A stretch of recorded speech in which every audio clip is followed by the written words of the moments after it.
Tapta Kanchana Gaurange Radhe, Brindavaneshwari, Vrishabhanu Sute Devi, Pranamami Hare Priya.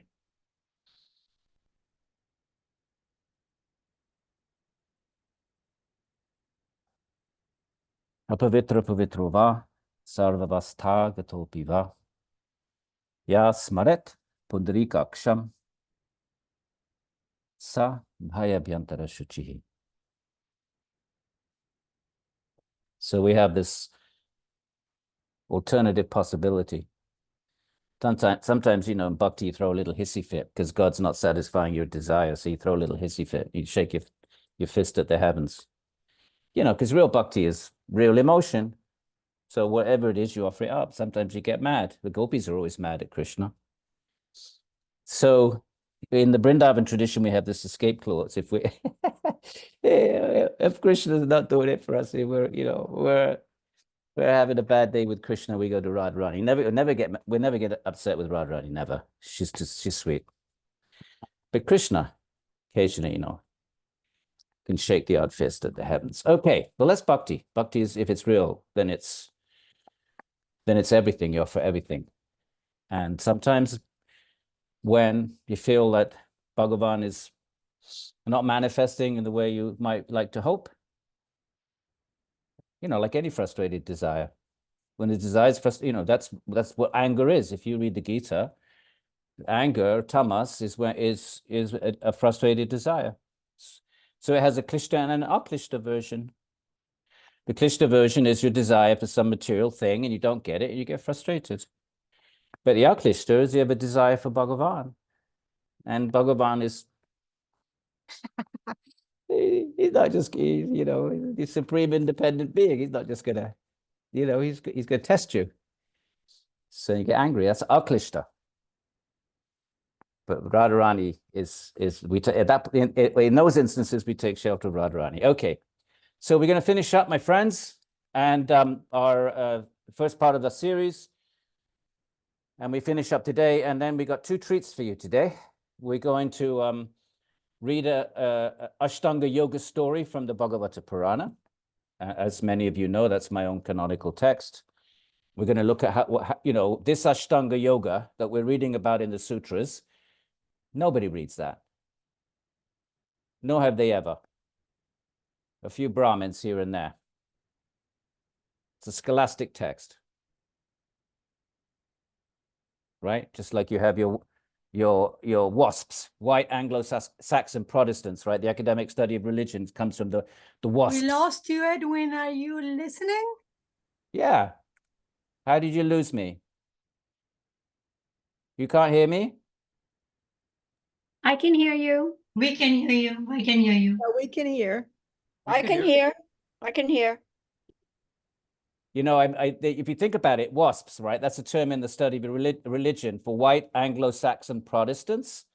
So the study of, you know, the Enlightenment, the post-Enlightenment study of religion is basically a Protestant enterprise. And we call it white Anglo-Saxon Protestant. So there's this word WASP, where the Indian equivalent is a bee. They have the wasps and the bee. And the bees are the, what are they? Brahmin, I forget what it is. Anyway, so this is scholastic text. And as you've heard me say many times, there's more people reading it now in the West than ever read it in India. But so where does this yoga philosophy, how does it get imparted in real life? In India, it's through the stories. So the treat number one, once we finish up our sutra study today, is we'll read a beautiful story from the Bhagavata Purana. And I'm putting the seeds out there because once I finished all these svadhyayas, and then I will just be doing Bhagavatam forevermore. And I hope some of you will join me in that wonderful enterprise. We sail off into old age and senility, reading the Bhagavata Purana. So that's the plan. And then also, and we'll do the study. Okay, we'll do a Gita. We'll do a Gita before we sail off. But we have a friend of mine who is just passing through this evening on her way to see her daughter in uni in Philly, Kaylee. and she's a kirtan singer. So she's up in Albany. She teaches yoga and does kirtan. So when we finish today, we'll do kirtan. And anyone wants to linger, we'll sit right here on the floor, and you'll all do whatever you want, and we'll have a nice Gopala kirtan. If she's in a Gopal mood. But I think she's more of a Hanuman Bhakta, but that's okay. All right, my friends. So let's, we don't need to spend 2 hours. Well, maybe we do. We'll do whatever it takes. And one last thing. And we start Sanskrit. I don't know what possessed me, but we're going to do Sanskrit. Why not? A whole, you know what that's going to mean though? 40, 50 sessions. Not going to be a 6, 7, 8 part series. It's going to be a 40, 50 session series. And twice a week, at least. And probably, you know, once we get going, I'm sure I'll do more than I say now to do a proper job. If you want to take the moment, take the opportunity.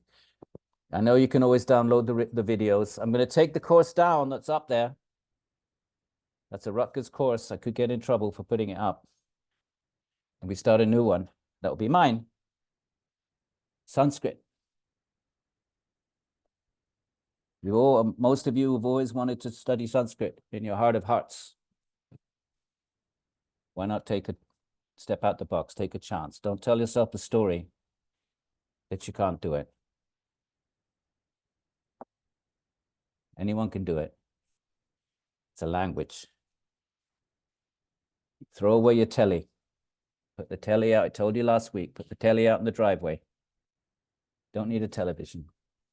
If you do that, you can learn Sanskrit. That's the trade-off. Get rid of the telly. In exchange, you get to learn the language of the gods, Devavani. And it will just change your relationship with this philosophy that clearly you're interested in. If you're interested, start the script right away. We start the course at the beginning of May.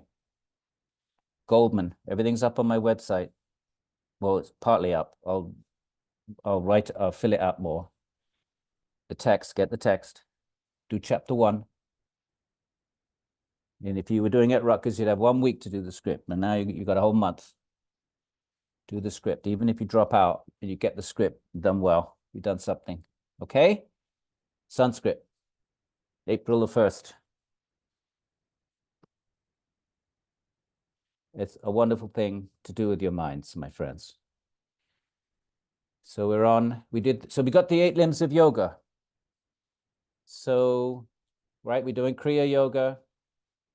And the Kriya Yoga, and then we had the whole thing about the kleshas. Kleshas are the root of karma. Karma underpin activity. I'm sorry, the kleshas underpin, activity. Because of desire, we act.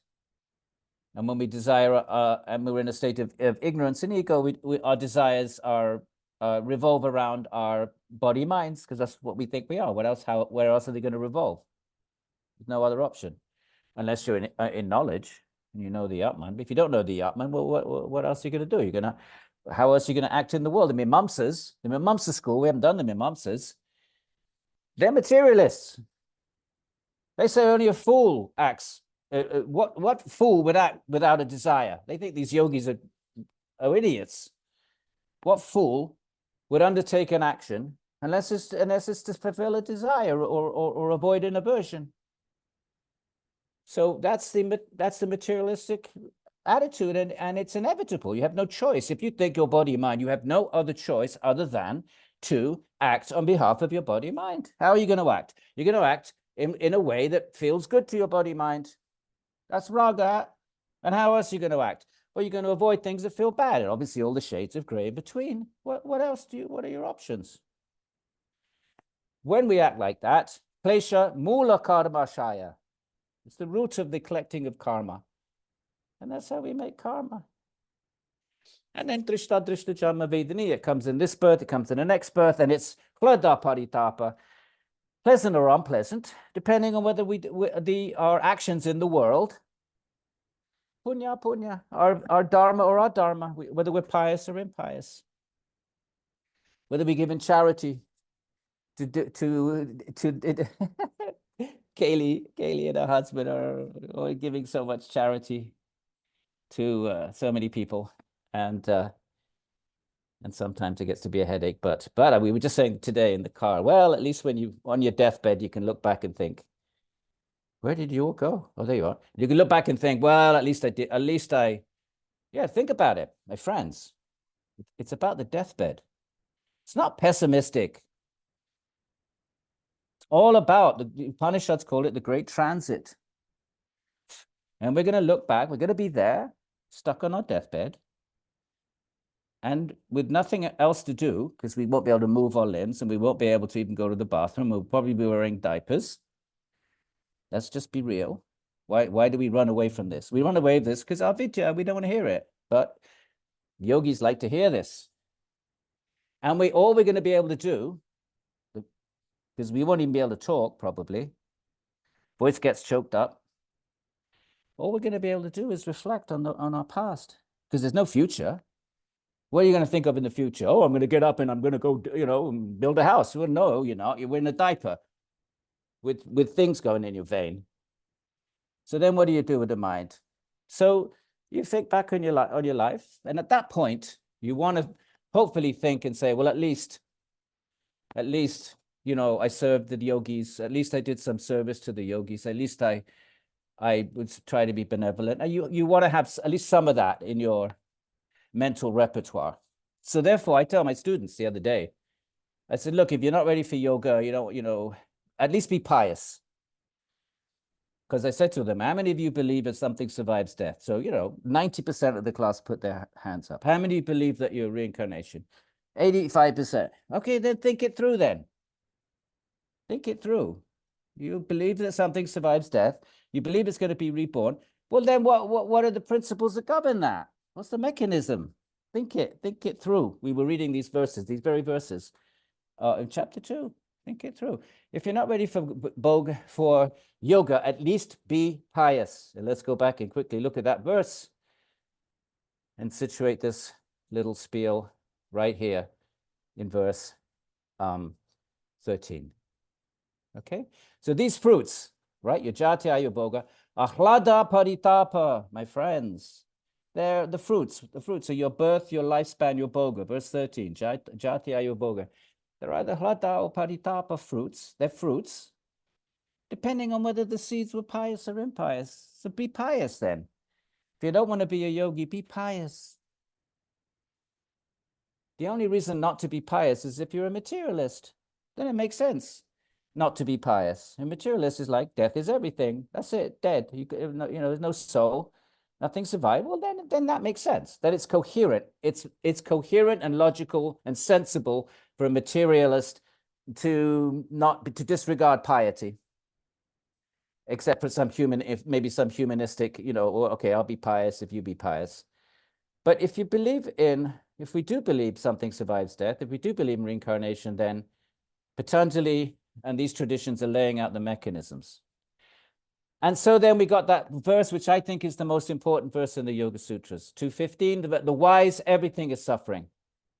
Sarvam dukkam, and we drew attention to the Buddha first. Exactly, it's the same two words, because the Buddha is a vivekanaha. He's a wise person. That's why he's called a Buddha. Buddha is a synonym for vivekanaha.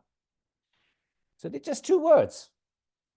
What else do you want to say? Sarvam dukkam. If everything is suffering, you don't need to qualify that. Sarvam. Everything is, and what does that mean? Nothing is going to ultimately fulfill us. That's wisdom. Take it or leave it. And then we had this whole discussion about, and really what's the cause of that suffering? It's really embodiment itself. This is where yoga is taking us.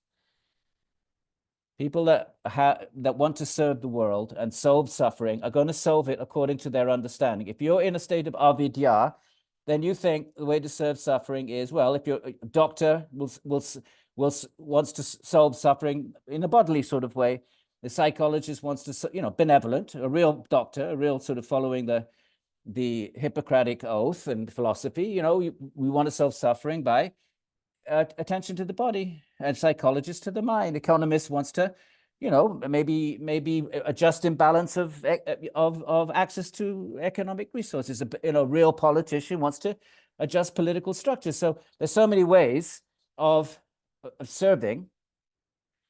And those which are vidya ways, and I don't mean this disparagingly. If you think your body mind, then there's all these different ways of serving through the body mind. But the yogis don't think they're body mind. They think they're Atman.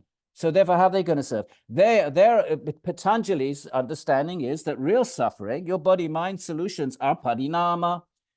They're temporary. They don't last. Even if you have all the medical treatment in the world, you get old.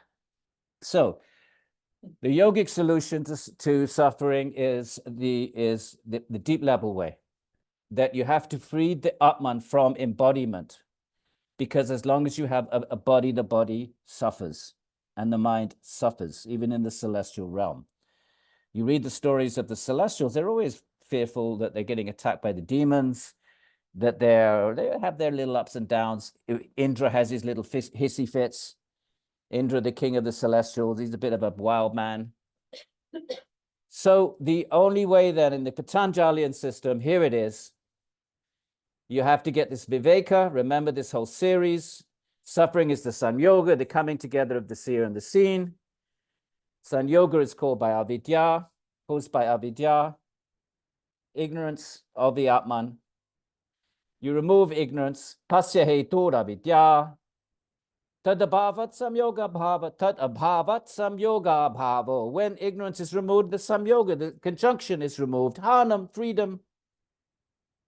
That is the Kaivalya, the liberation of the seer. And how do you remove ignorance? Viveka kyatir, viveka.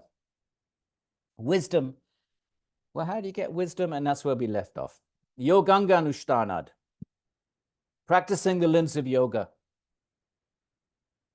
Ashudikshaye, the impurities are removed, and jnana deeptir, then the light of knowledge can shine. The sattva, in its higher state, sattva automatically understands that there is, the mind in a state of sattva understands that it is not the ultimate, it is not the real entity. That actually consciousness is distinct from it. It sounds strange. The inanimate, how about this for strange sounding? The inanimate mind, animated by consciousness that's behind it, that's pervading it, that inanimate mind, animated by consciousness, animated by the chitti shakti of the Atman. Mind doesn't have any chitti shakti, it's achit. But when it's animated by consciousness, it operates. Just like a computer, it's inanimate, but you press the right keys and the thing starts functioning and does stuff. So then the mind becomes activated. When that mind is in a state of sattva, that activated mind understands that it is an alien parasitic imposition upon consciousness. And it nirodhas itself. How about that? Who's doing the nirodhering? The mind is nirodhering the mind. Very strange. And then the mind, okay, so the mind also realizes, well, okay, but I'm rajasic, I'm tamasic, I have all of these samskaras, behavior traits from who knows how many past lives, this pre-yogic life and this very life, we know about that. Well, I'm sure we all have some pretty embarrassing moments from our youth that we'd rather people didn't know about. So that mind then realizes, okay, I need to, I'm not just gonna magically morph into a place of sattva. I have to do something. And so we start off with the Kriya Yoga, the Kriyas. The Kriya means you're doing that which is to be done. Kra. So there's stuff to be done. So you start off with Tapaha Svadhyaya Ishvara Pranidhana. That's how you kick off. And now we're expanding that a bit with the 8 limbs of yoga. So we did ahimsa, and I stressed this vegetarianism, and we should be stressing veganism too. Now, not there's anything wrong with milk. Obviously, it's so central to the Vedic culture, and it's so central to Krishna Bhakti. Gopal is the herder of the cows, and Gopal just does nothing but drink milk all day and steals it as well. Very hard for a Krishna Bhakta to become a vegan. It's like going against your your beloved Gopala. What does go mean? Go means a cow. And Pala means to look after the cow. What is Gopala, Govinda, Gopinata? Oh, half the names of Krishna has got go in it. So for a Krishna Bhakta, it's a... But we have to ask ourselves, well, what would the sages of India have said if they saw the way we were treating our cows? And it's interesting, devotees go two ways on this. Krishna Bhaktas. Some say we have to become vegan because of the way they treat the cows, unless we can find cows that are free roaming. And some say, well, we could take the milk, but offer it to Krishna before we consume it, make beautiful sweets for our puja, make milk products, offer it to Bhagavan, and then the cow will get the blessing. That cow, whose milk is in this offering, will get blessings because we're offering it to Krishna. And both points of view are valid.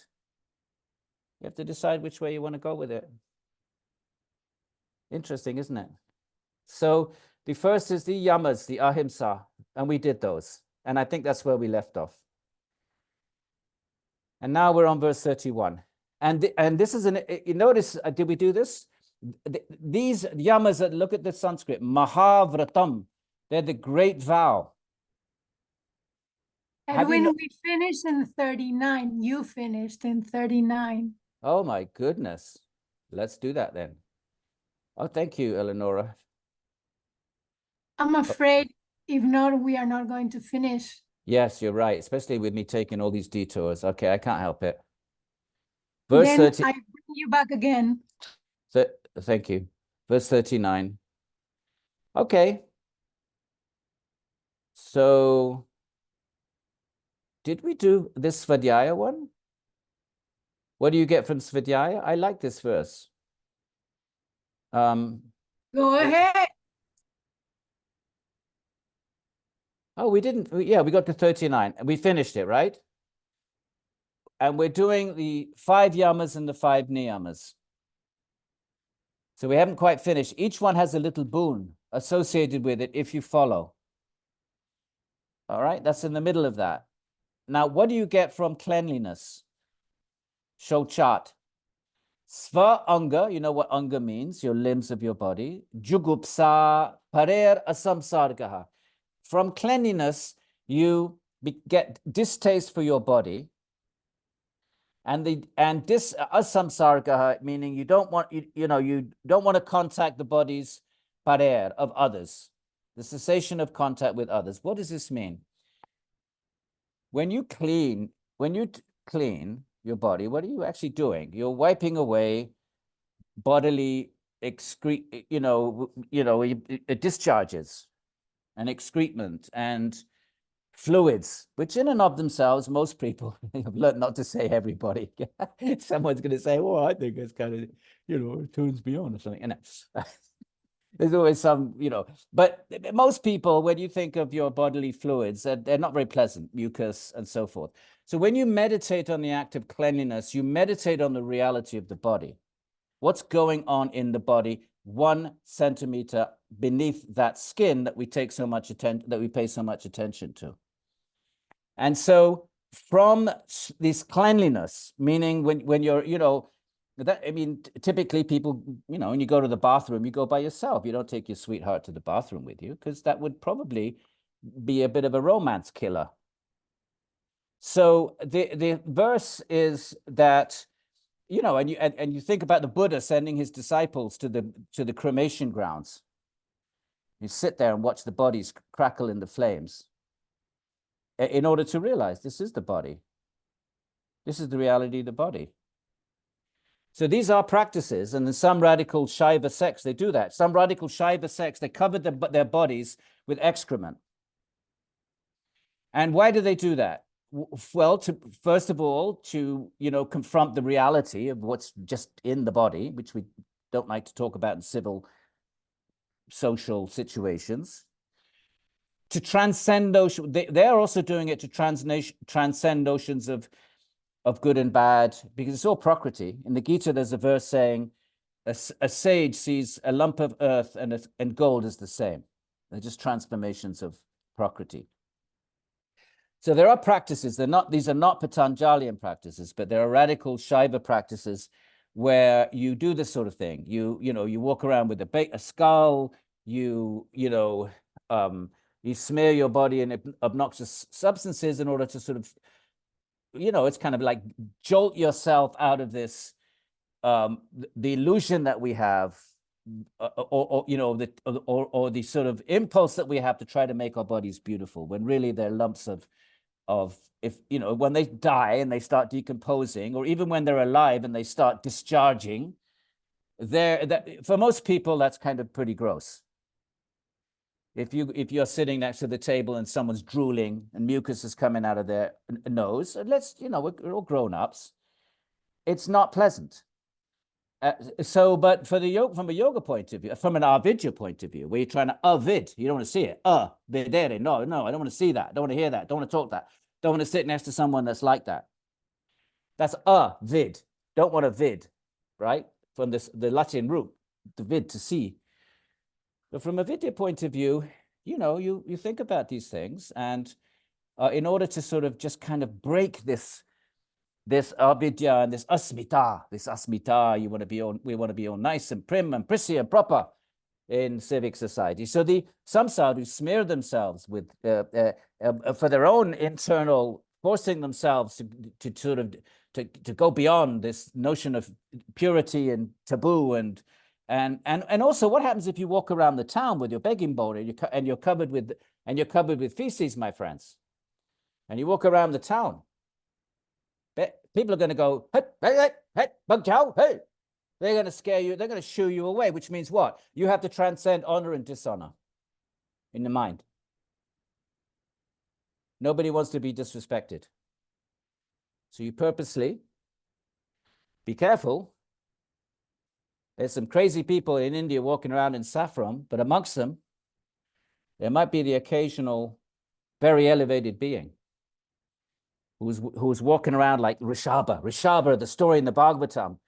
And he, became attached to a deer at the moment of death, and he had to come back as a deer, but he was a great yogi. So the deer body, he could remember why he had ended up as a deer. He had his full human birth. And then the next birth, he was born in a, very pious Brahmin family, just like Krishna says in the Gita, if you don't finish, you come back as a Brahmin. So he came back as a Brahmin, but he was determined. I've lost 2 lives. I was a great yogi. In the very, very end, he did a pious act, saved a drowning baby deer. And then it was a baby just been born, so he had to sort of look after it. It's too little to fend for itself. So he acted in a stellar way. But then he became attached. And then he ended up giving up his practices and simply cuddling and caressing and taking care of the baby doe. And then death came, and of course his mind was absorbed in the doe. He became a doe. That's the principle of reincarnation, one of the principles. But in the doe life, he could remember. So then he immediately left his mother, the dear mother. He didn't want to be attached to her. And he went and lived with the sages. They were living there, and he just ate their remnants. He would listen to their satsang. And then the doe died, and then he became born in a Brahmin family, and this time he didn't want to become attached. So he would cover himself in feces. He was an amazing, enlightened being. He wanted everybody to stay away from me. No attachment. He pretended he was dumb and mute. So there are great beings that do this. But that's not the Patanjalian. He's saying, but when you clean yourself, at least be conscious, okay? Don't walk. He's not saying walk around smeared in bodily discharges, but if you're paying attention to what's happening when you go to the bathroom and really focus on the realities of the bodies and what's coming out of the body and what's inside of the body, you develop natural distaste, which you sort of want to do if you want to realize the Atman. You have to break that avidya and the asmita.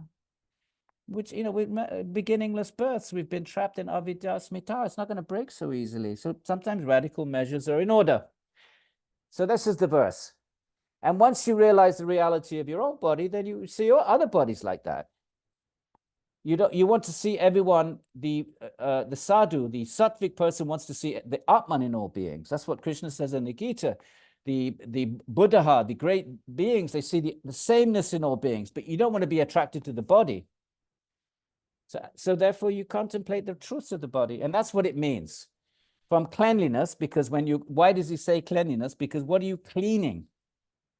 You're cleaning things that are discharges of the body, which if you take them, put them on a plate, are kind of disgusting, that's why we flush them away and shower them away. So from cleanliness comes distaste for your own body and lack of interest in connect. And then everyone's body is the same. And then you go beyond you go beyond erotic fantasies. You don't eroticize other people's bodies. You contemplate the truth of the body, and you try to see the others as pure souls, Atman. This is the vision of an advanced being. So what we think of as exciting, they just don't understand it. And my teacher used to say he just didn't understand the sexual attraction. He just didn't understand it. Because he was looking at the body in a way, he was seeing the reality of the body. He just couldn't understand how could people be attracted to that. He said that once. He was very cute. He just said, I didn't understand it. Okay. Now, so that's what you get from cleanliness. You can use it as a meditative trigger, contemplative trigger. And then he has a second verse here. Sattva Shuddhi, when you purify the mind, so there's two, he has two pure, cleanliness verses. 40 is the body, Sva-anga, anga are the limbs of the body. And then 41 is the sattva. Sattva is another term for the mind, because the mind and intelligence are very sattvic. I mean, you can have rajasic minds and tamasic minds, but the actual mind itself, metaphysically, the more subtle something is, the more its sattvic component is present. So the mind is actually primarily sattvic, but as a substance. But then that sattvic substance can be overwhelmed by rajas and tamas. And so you have your rajasic mind and your tamasic mind, but the actual mind itself is sattva. Sometimes called sattva. Here you say it's sattva. So sattva shuddhi.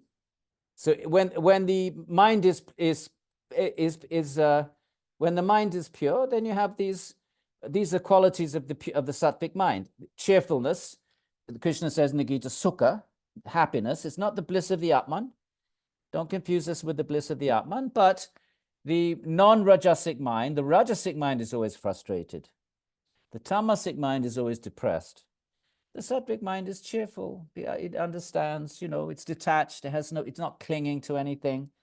It accepts whatever karmically comes its way. It's doing its duty in the world without attachment. There's huge freeing of attachments is liberating. So it's joyful. It's cheerful. Somanya. It's ekagra. It's one-pointed. You can't meditate with a rajasic mind. Yeah, the mind has to be sattvic, somewhat sattvic, to even begin meditation. Remember, when you do Kriya Yoga, right? When you do Kriya Yoga, what does he say? Patanjali. You do Kriya Yoga. Let's go back to that first verse. When you do Kriya Yoga, I'm always doing this. Oh no. Klesha tanu karana. You weaken the kleshas. He doesn't say you have to destroy them completely. You weaken the kleshas, so then you weaken rajas and tamas. Then you can at least start to some sattvic, some meditation. Notice the first verse. Tapaha svadhyaya ishva pranidhana. And then the next verse, samadhi bhavana artaha kleshu tanu karana artascha. The purpose of it is to tanu karana, to make weak. So to at least to sort of be able to meditate, even pretend to meditate, then the mind has to have some you know, the sattva has to be as maximized as possible. So when the mind is sattvic, saumanya, cheerful, it's cheerful. It's just desires that make us miserable, torment us. Ekagra, it's focused, because it's not cluttered by desires. So it can focus on what it has to do. Ekagra, Indriya Jaya, Atman, its nature is the senses are controlled, because the sattvic mind knows there's no point trying to satisfy these senses. They're never satisfied. They're ungrateful masters. The more you indulge the senses, the more they want. They're never satisfied. So Indriya Jaya, victory, Atma. And now Darshana Yogatvani. Now you're qualified for Darshana. Now the mind is qualified to perceive the self. You never perceive the self with the Rajasic mind. Rajasic mind only perceives all the things it doesn't have and all the things out there in the world that it's going to run after. Tamasic mind is just tamasic. Not interested in anything. So there's a purification of the body, then you develop distaste for the body. In a good way. Because if you're a yogi, you want to seek the Atman. If you want to seek the Atman, you've got to break the bond of identification with the body. So you want help with that. And one of the ways of helping yourself is pay attention to the reality of the body. We cover it up with perfumes, and and trying to building up muscles and Botox and God knows what else. And then the mind. Okay. All right. So that's Shocha. We're going through the yamas and the niyamas. One verse for each of them, except for the cleanliness, which has 2. What do you get from contentment? Anuttama sukha. You get the highest happiness. When you're content, you're happy. That's what contentment is. Whatever you have, you have. You don't strive. It's desire that torments us. The more desire we have, the more, the more that we're just miserable, because we have all these things we haven't attained. And so our mind is constantly wanting more. It's the nature of desire is that it burns. Krishna calls it a fire in the Gita. The more you put on the fire, the more it burns. This is the problem with capitalism. The more you consume, the more you market, it's not that you ever get satisfied, and you end up destroying the planet and the environment with ceaseless capitalism. Remember, my friends, remember Max Weber's definition of capitalism. The whole world has been consumed by capitalism. What is the founder of sociology, Max Weber's definition of capitalism is the quest for profit and ever increased profit. Nothing else. That's the machinery of capitalism. No morality, no existential quest. The quest for profit, fine, but ever increasing profit. This is the nature of desire. So, therefore, verse 42 says, from contentment, that's how you get happiness. Not from raga. Why? Well, not from raga, because it's never satisfied. Pay attention to your own quest for raga. Pay attention. You don't have to believe it because it's written in Sanskrit. Just go down the supermarket, pay attention, walk down the chocolate aisle. Let your senses contact the objects of the senses. Now it's Easter, there's chocolate all over the place. Let's watch your mind linger on this special kind of chocolate. Eventually the mind gets, okay, then buy the chocolate. And then you consume the chocolate, pay attention, and note and see whether it actually fulfills you in any kind of deep way. Right, now, what do you get from tapaha? From tapa, kayindriya, your senses become strong. It's not that when you perform tapas, you become weak. You might think, well, if I perform austerity, I deny my senses, I'll become weak. No, emaciated. No, you become strong. Your pranas become strong. You have different kind of power. That's how you get siddhis. That's one of the ways you get siddhis in chapter 4 The first verse of chapter 4, how do you get siddhis? One of them is by mantra, one of them is by yoga, one of them is by tapas. Another one is by oshadi, herbs. They like that in the Lower West Side, herbs. But it doesn't mean, there's a discussion, what is this, what are these herbs? And the commentators say it's soma, it's the soma of the Vedic ritualists. But it says oshadi. Yeah, there are people that they only know one verse, one sutra of the Yoga Sutra, and that's it. The 4.1 oshadi. All right. So, so therefore, from tapas, you get the siddhi here. Look, the perfections of the senses of the body, and the word siddhi is used here. And in extreme cases, then siddhis actually become, you can get supernormal powers, and that's the chapter. That's the subject of chapter 3. You can get powers, siddhis in the sense of supernormal abilities from tapas. That's not what Patanjali is talking about, because in chapter 3 he does talk about the siddhis only to say, but they're really of no interest to the yogis. They're only of interest to those whose minds are still flowing outward, still interested in the world out there, still wanting to find boga. And therefore, but they want to find it in some supernormal sort of way. They want to have power. And the great demons of Indian epic, the great demons of the Indian stories, many of them attain their siddhis. How do they get their powers? They're demons, demoniac. They hate Bhagavan. They have no interest in the Atman. They think yogis are losers. So how do they get their powers then? Or from tapas. So but Patanjali is not talking about that kind of siddhi, but you know, your body becomes, Haley, can you throw a log in the fire? Please. Okay, so your body, if you control your senses, and we know that from for example, Brahmacharya, he's going to say that. The commentators say that. If you don't lose your bodily fluids, you internalize them. They nourish the finer tissues of your brain. So take it or leave it. But there's a big discussion about that kind of tapas in connection with celibacy. But here he's talking generally austerity. Your body becomes strong. And akshudikshaye, and you remove the impurities. This is from tapasaha, verse 43. Tapasaha. Right, genitive of tapaha, it's tapas, and the genitive becomes tapasaha. You will get to this probably around chapter 12 or 13 of our Sanskrit that we will start in a month's time.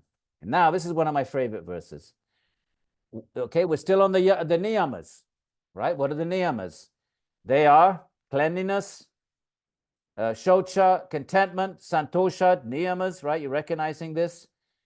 And then we have tapasaha, tapas, and now we have svadhyaya. What do you get from study? Look at this. Ishtadevata samprayogaha. Connection with the deity of your choice. If you want bhakti, my friends, you're looking at God in the Indian tradition. Okay. So how do you do that? Well, one way you do that is you read the stories about the various forms of Ishvara and Ishvari. I call it dating. What do you do when you date? You, nowadays, I don't know, what way, go online or something, but when you date, you meet people and you check them out, right? You sit down and you have a coffee and you say, okay, well, what do you like? Well, we play tennis, oh, that's nice. And well, what's your background? Music do you like? And you first of all, you look at the form, rupa, and there's some attraction or not. And then you nama, rupa, guna, lila. These are the 4 aspects: the name, nama, rupa, the form, guna, the qualities, lila, the activities. So when you read the stories of Shiva or Devi or Krishna, so there's the name of the deity, that's nama, and then there's a form. Right, so Ganesh behind me, Ganeshji, he has a form. And some people think that's really cute. And then there's Sarasvati over there. Here's a form. And up there, there's Sitaram with Hanumanji. They're forms. And upstairs, I have a temple with Radha Krishna. So they have forms, and you might become attracted to a form. But let's say that you might or you might not. So Nama Rupa, then Guna, the qualities. So each of these deities have distinctive qualities. So Shiva, you know, he's cool. He's up there in the Himalayas. He's meditating, and he's very, very merciful. Why is he surrounded by snakes? And hobgoblins and ghosts? Well, they're all Atmans. They're jatis, right? Remember karma. What's karma? Jati ayubhoga. Jati, 8,400,000 jatis. And in the Indian way of counting jatis, there's ghosts and various kinds of beings that take these tamasic forms.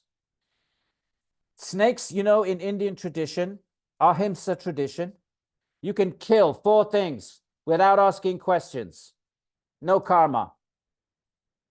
Scorpion, poisonous snake, poisonous spider, and I forget the 4th. Kill him. Brahmin can kill him. Twice born Brahmin, kill it. Shiva gives his mercy to those creatures. How merciful is that? Creatures that have such a tamasic birth that they can be killed on sight, even by ahimsa following Brahmins on their way to do a Vedic ritual. Kill them. Shastra. And Shiva, Lord Shiva, gives his kindness. So he brings his company. Don't worry, I won't kill you. Come, you sit near me. He puts him around his neck. You don't have to worry. I give you shelter. This is the great Lord Shiva. That's a quality. That's the quality. So his devotees they love that. They love that. And Kali. You can imagine a Christian missionary walking in a Kali temple, right? They're right back to the mission. Right back to the the pious people in England, and they're putting the money in the Church of England, saying these people are worshiping this monster. I've got a book upstairs called Monsters. It's called Monsters, Monstrosities, and it's about the early travelers to India, recording what they saw. And they call them monsters, because what's a monster? A monster is something that has limbs that shouldn't go together, stuck together. That's a monster. A definition of a monster. You look at the word monster. It's something that have limbs that are unnaturally grafted together. And they saw the elephant Ganesh is a monster from that point of view. So they called them monsters. And they even draw pictures. You don't know what the hell they were looking at. Because they were projecting. It's interesting. You project your samskaras. You look at the paintings. What were they looking at? They must be looking at Shiva and Vishnu. What else were they looking at in South India in the 12th, 13th, 16th century? Early travelers, maybe 12th, 13th century, earliest. Well, what are the same deities we have today? And they do pictures. They got chicken heads, hooves, horns, claws. That's how they drew the deities. They could only see what their some skaras, right? They had the idea that they must be the devil, so they must have horns, and he must have hooves, and he must have claws and chicken heads. It's really quite remarkable. Monsters. So Kali is, for her devotees, she's Ma. Why is she Ma? Because she's teaching with all the skulls. She's saying, my children, don't get attached to this body. There's a skeleton inside. You're going to die. Your body's going to end up a skull.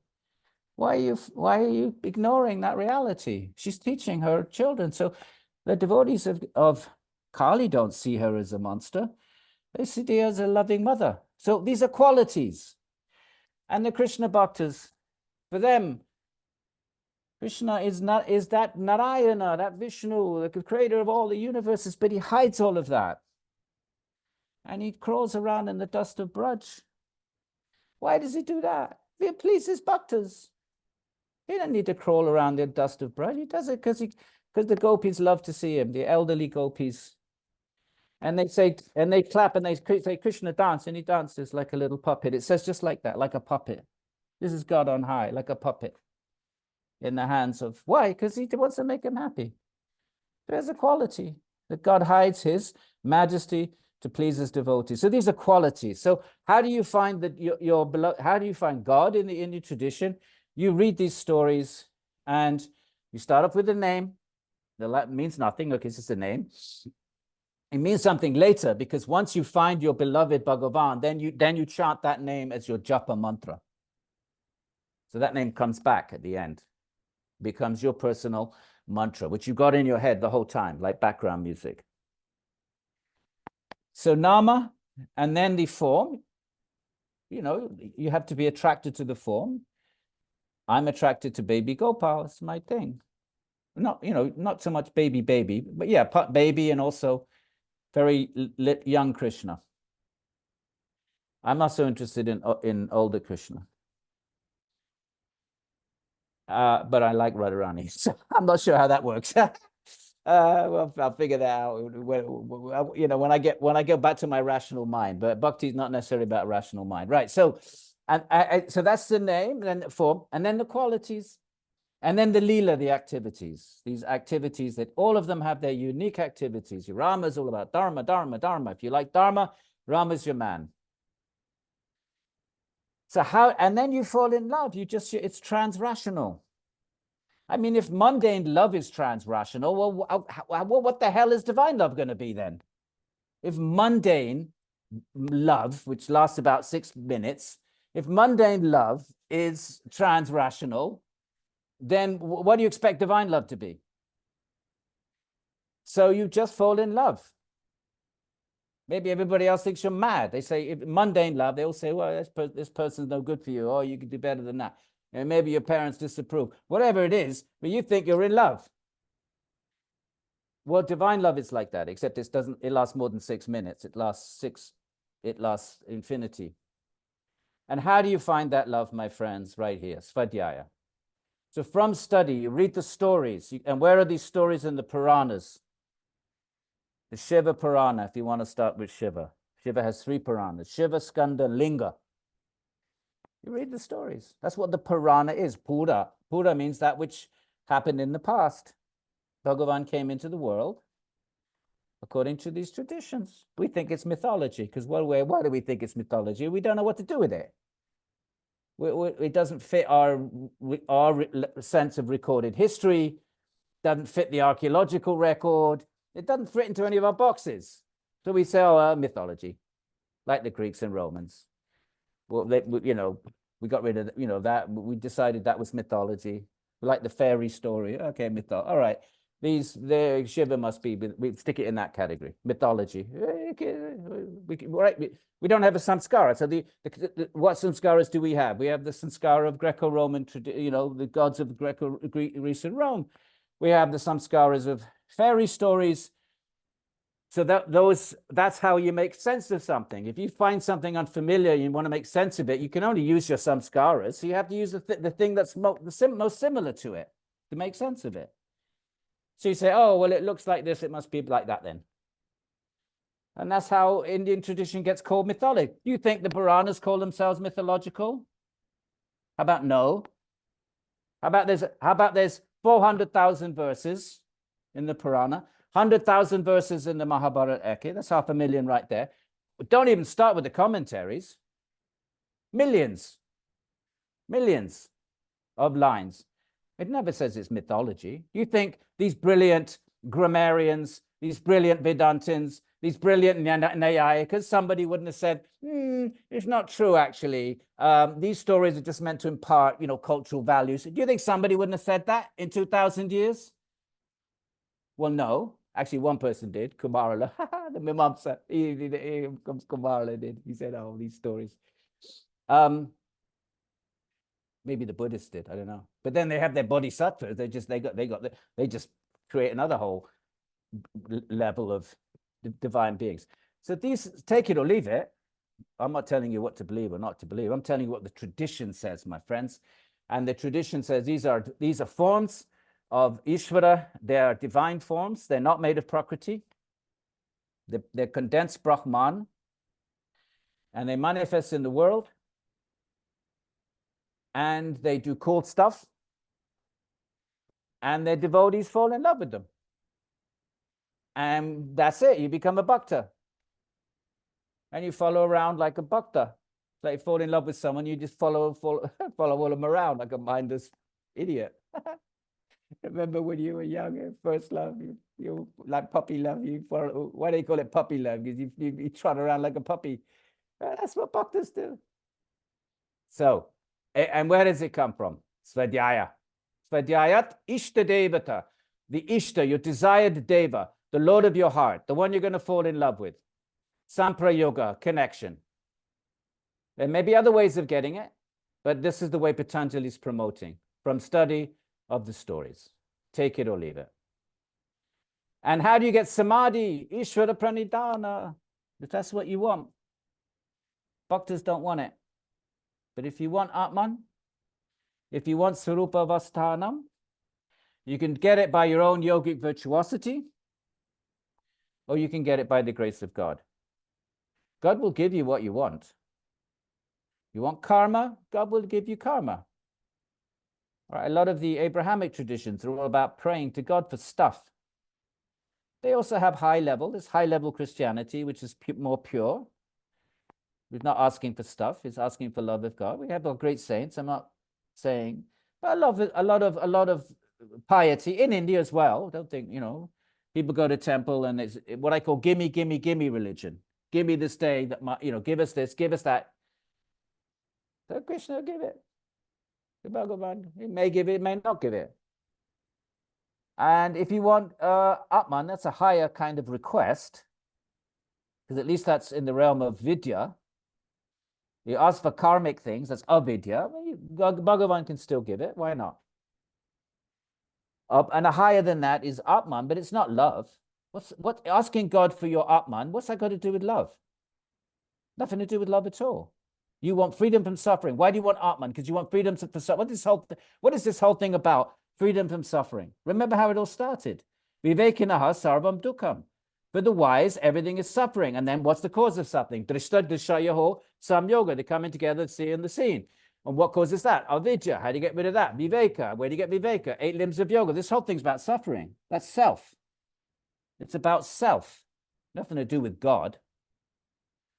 Except that you can ask God and say, God, can you just help me out with the samadhi enterprise? Here, 45. Samadhi, sit here. You want success in samadhi? Ishvara pranidhana. He'll give it to you. Nothing to do with bhakti, though. Even though Vyas calls it a special kind of bhakti. Well, how's it special? Well, I'll tell you what the 16th century Jiva Goswami says. He says there's 3 kinds of bhakti. Karma mishrita, jnana mishrita, shuddha. Karma mishrita bhakti is bhakti mixed with desires for material things. It's bhakti because you're approaching God. At least you're theistic. So it's bhakti. But it's avidya bhakti because you think your body mind and you want some boon and you go to God and ask for it. Well, at least you're going to God, so you become purified. So it's better than nothing because anything approaching God becomes purified. But it's lower level. So that's karma mishrita, means mixed, mishrita. So you got karma mishrita, and you got jnana mishrita. It's mixed with knowledge. And what's that? You're Atman. You have knowledge of the Atman. So now you're in the realm of vidya. You're not in the realm of avidya. You're in the realm of knowledge, but nothing to do with love of God. It's knowledge of your own Atman. And you approach God. It's a bit odd, isn't it? Why would you approach God to give you samadhi of your own Atman? Wouldn't you stop and think, hang on a minute, who's this God? Where's he? What's this? What's the relationship my Atman with this God then? You'd think that anyone that gets to this level of jnana would think something like that. But anyway, that's called jnana mishrita, the second kind of bhakti. But it's mishrita, mixed. Jnana mishrita, karma mishrita. You know these words. And then Jiva says, and then there's shud, pure. You know the word pure. What do you get from the 8 limbs of yoga? Ashuddhi kshaye. You remove the ashuddhi, the impurities. Right? This is the introduction to the 8 limbs. 28. Yog Anganushtad Ashuddhi Kshaye. You remove the Ashuddhi, impurities. Well, Shuddh Bhakta is pure bhakti. It's not mixed with a desire for karma. It's not mixed with a desire for jnana. You just want to love God. That's the bhakti of the Krishna tradition, of the high level bhaktis. High, why is it high? Why, who am I to say it's high? Because it's not mixed. So it's, if we don't like the word high, then let's call it pure then. So there you have your 10 little things. Okay, each yama, each niyama is connected with, if you follow it, you're connected with, you get some sort of a aklishta, you get something which is aklishta. It's not the only one that gives you the grand finale goal is Ishvara Pranidhanad. That gives you samadhi. All the other boons that you get from following the other 5 yamas and the other 4 niyamas are kind of material things, right? Except for 44, you get your Ishtadevata. But what do you get from tapas? You get a strong body. What do you get from santosha? You become content, right? They're not the goal. What do you get from cleanliness? Oh, you know, disinterest in your body. What do you get from aparigraha? Oh, you can figure out your past lives. What do you get from brahmacharya celibacy? Oh, you maintain your virility, your power. What do you get from non-stealing? Oh, success in that, right? They're not, none of these are, they're all good things. You can even call them aklishta, but not the goal. The only one that's the goal is the Ishvara Pranidhana. From that, you get samadhi. It's not the goal of bhakti, but it is the goal of Patanjali and yoga. Finished. Enough said. Basta. Right. 3rd limb, asanam. Well, asana. We recognize. Okay, here we are, my friends. 2 little words. That's all you get. You only get 2 words. Oh, yoga studios all over the West, all the rubber mats and the blankets and the props. Patanjali is going to give you 5 words. Stiram sukham prayatna shaitilya. Oh, 7 words. Tato dvandva anabhigata. That's all he's got to say about asana. What is asana? Stiram sukham, that you can sit, sukham. Asana, by the way, means to sit, means to seat. As is to sit, and it's got nothing to do with arse, as in Anglo-Saxon arse with the R. It sounds the same, but it's not a cognate. So asanam, your seat has to be comfortable. You have to be, happy, not fidgety, not uncomfortable. And stiram has to be solid. And that's why a lot of the poses are focused on the backbone. You're lengthening the backbone. You can't fall asleep when your backbone is elongated and your chest is open. Tamas cannot kick in. That's all it is, because when you meditate, you're meditating with the mind, but the mind is in the body. So you first got to do something with the body before you can meditate. What are you going to do with the body? Well, you do your asana so that you can put your body in the best possible pose, so it's not going to interfere with when you start meditating. That's why you have the lotuses, the king of the poses, Rajasana, Padmasana. That's all. That's the role of asana. Nothing to do with being healthy, nothing to do with being fit, nothing to do with feeling good in your body. No, it's putting the body in a state that's not going to interfere with your mind when you start to chitta vritti nirodha. So stiram sukham. You got to be sukham, you got to be comfortable, because if you're not comfortable and you're uncomfortable, your mind is going to get distracted and it's going to go to that place of discomfort, and it's going to vritti. If you're not stiram, then tamas is going to kick in and you're going to feel sleepy. That's it. So that's that. And then prayatna shaitilya, and you have to relax. So prayatna, the yatna, which we had in the abhyasa verse, yatna, what is abhyasa? It is tatra stito yatna. It is the effort to keep the mind fixed. That's a yatna. Prayatna is the same as yatna. And shaitilya. So you relax effort. When you're ready to meditate, no effort. If you wanted to put effort in the pose, you do that before meditation. When you're doing Iyengar yoga, you're doing one of these systems of yoga, you put effort. That's what it is. You're putting effort. That's fine. You're putting effort to prepare your body. But once your body is sitting to meditate, there should be no effort, because effort requires mental presence. And if you're right, effort is an act of mental will. What's an effort? Effort is will. What's will? It's a function of the mind. So that means the mind is vrittiing. And yoga is chitta vritti nirodha. So that you can't have any mental activity, including effort, when you're actually meditating. So therefore, there should be prayatna shaitilya, but at that point, there has to be relaxation of effort, no effort. And if you have no effort, then your body, you kind of lose connection with your body. I think of it as like, when you're on a water mattress on the ocean, you kind of sit there and you're buoyed up and and your ocean is kind of supporting your weight and you almost feel free of being in the body. You almost have a out of body experience. So here it says ananta samapati. It's almost at that point you become absorbed in the infinite. It's a bit of a strange phrase. As I recall, the commentators don't say much, but one or two of them pay attention to the word ananta here, because ananta is another word for shesha, and shesha is Patanjali is an incarnation of shesha. And so my water mattress analogy is not that out of place, because shesha is the cosmic serpent upon whom Vishnu sleeps between the cosmic cycles. So he's actually on a mattress, but it's Shesha, the beautiful cosmic serpent with 1,000 heads. All of them chanting the glories of Vishnu, never saying the same thing twice. So Vishnu is reclining from his lotus. We read the story. From his navel comes the lotus. Brahma, remember the story? Brahma's up there and he comes to consciousness and he hears the word tapaha. So it's all connected, these stories. So that Shesha, tradition says that Patanjali is an incarnation of that Shesha. And some of the commentators, and another name of Shesha is Ananta, because he's unlimited. He's enormous. He's Ananta, has no end. His size is huge.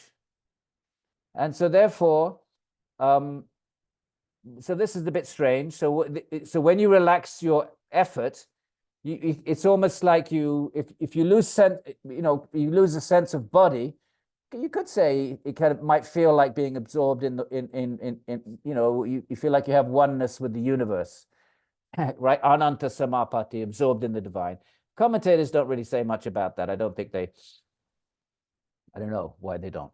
Now, and when your mind is not absorbed in the body, then you're free of the dvandvas, the dualities, like hot, cold, you comfort, discomfort, happy, sad. These are dualities. And where are these dualities? Whenever the Vedanta likes to use the language of Dvaita, dualities, you have to rise above the duality. Krishna says in the Gita, rise above these dualities, because dualities are situated in body-mind. There's no duality in the Atman. There's no two things in the Atman. There's only Satchidananda consciousness, Chitti Shakti. There's no dvandva there. So any dvanda is our sensations and emotions, which you can sort of characterize into sukha and dukkha.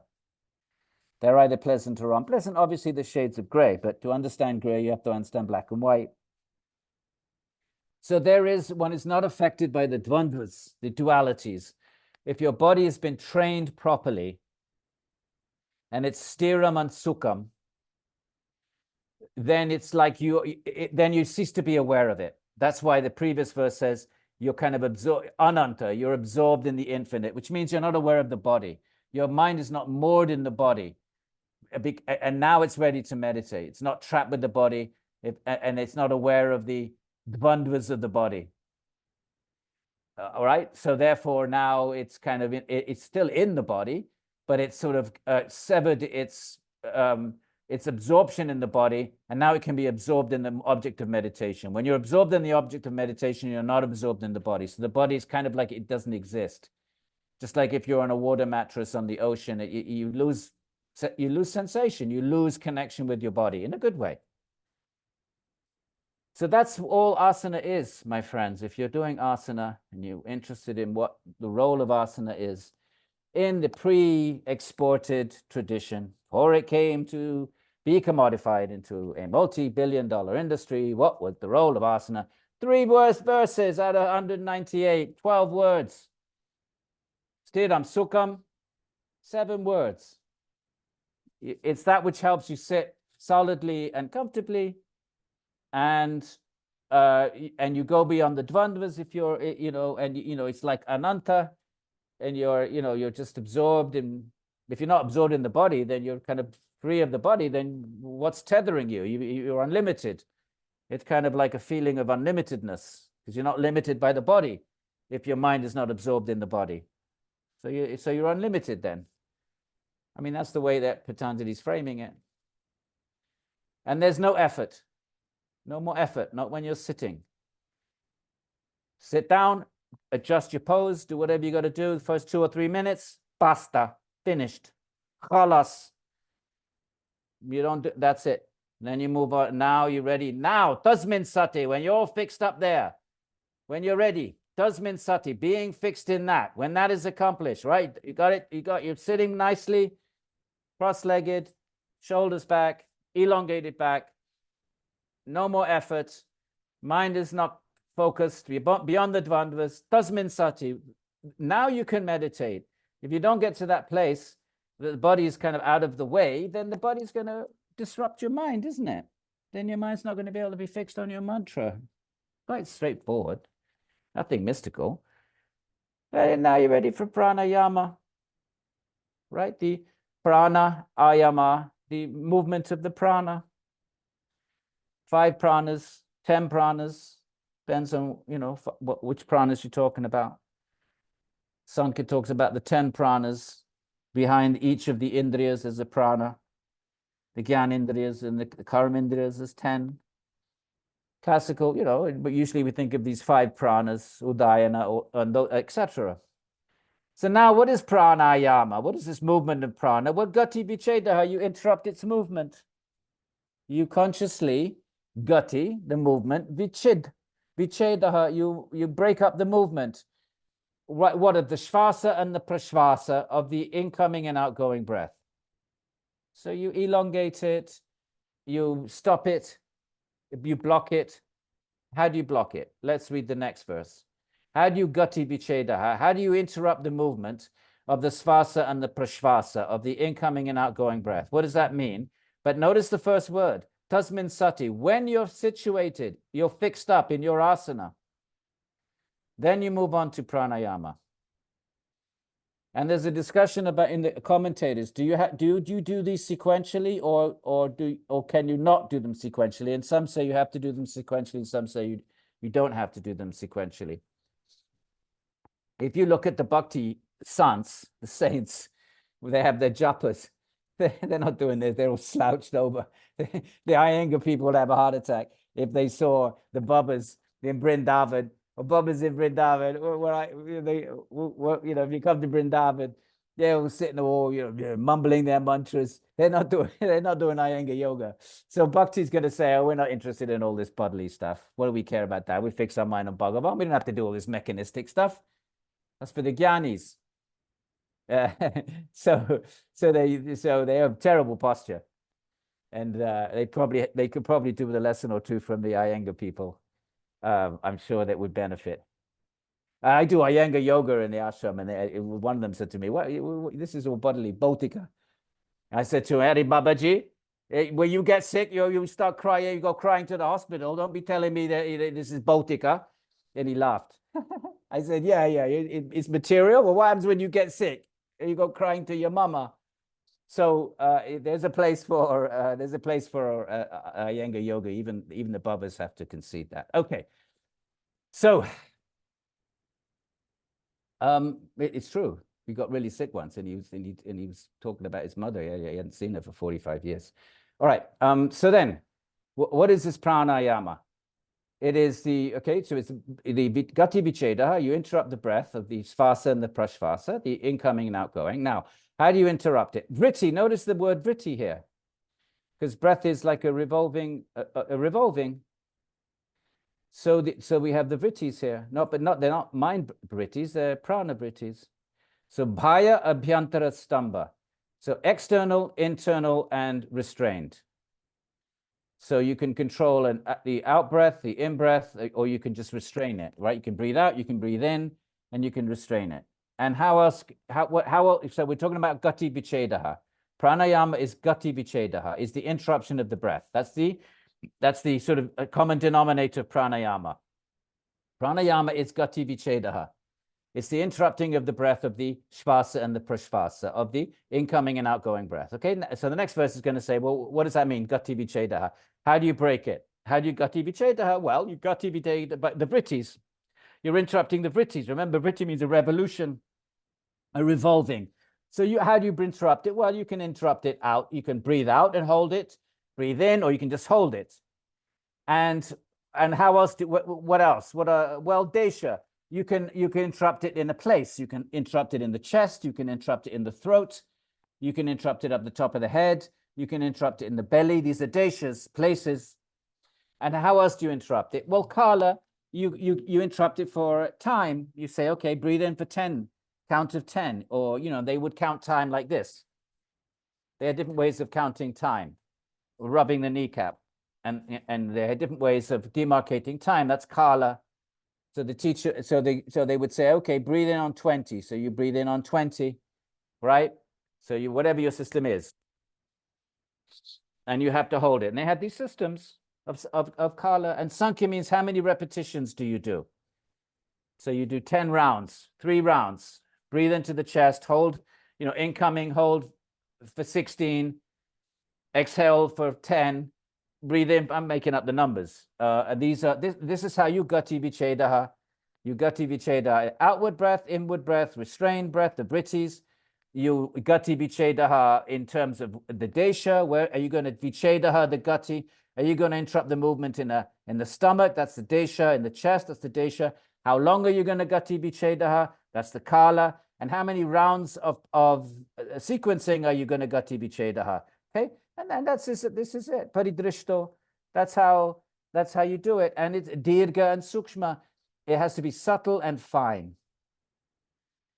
So that's also sort of the common denominator of pranayama, that your breathing has to become drawn out, dirga and sukshma. We've had the word dirga here, dirga kala, right? Abhyasa, your abhyasa. Yatna, tatra stito. What is abhyasa? Right at the beginning. Nirodha is abhyasa vairagya abhyam. What is abhyasa? Abhyasa is yatna tatra stito, the effort to keep the mind fixed. And then it says dirga kala. You have to do it for a long time. So there's your dirga coming up here. Dirga for a long time. So you want to make the breath, long and subtle. So it has to be, if it's going to be long, it has to be very subtle, not heavy breathing. That's it. That's pranayama. And then there's the fourth. And here we get into kind of I suppose, supernormal, another supernormal. There's so many supernormal elements in this. And don't be surprised about supernormal. Have a look at physics. See how supernormal physics has become, with its multiverses and its quarks and its subatomic particles. It's become absolutely beyond empiricism. Physics has gone beyond empiricism. It's no longer perceivable. I mean, you can indirectly perceive some of these things, but it's become absolutely marvelous and just absolutely inconceivably amazing, both on a cosmic level and at a subatomic level. So they're marvels. So yoga has its marvels. They're called siddhis. Well, just because we haven't developed those practices, just like science is developing in a particular direction, and it's uncovering marvels. Well, yogis took some other direction, and then they're uncovering different kinds of marvels, and they call them siddhis. We should be open-minded to it, my friends, I suggest. We have no reason to debunk it just because it doesn't fit our little box. Well, what physics is coming up with now didn't fit Newton's box, did it? Newton thought the atom was the stop sign. Modern, quantum theory, Newton couldn't even have conceived of what physics is uncovering. So why should we be amazed? Why should we be dubious about some of the claims of yoga? Just because, it's out of our frame of reference. So, well, here's a claim here. that there's a fourth thing you can do with breath, which goes beyond ingoing and outgoing breathing. It's akshepi. It surpasses the vishaya, the range of inhalation and exhalation. And yogis would say you can stop breathing altogether.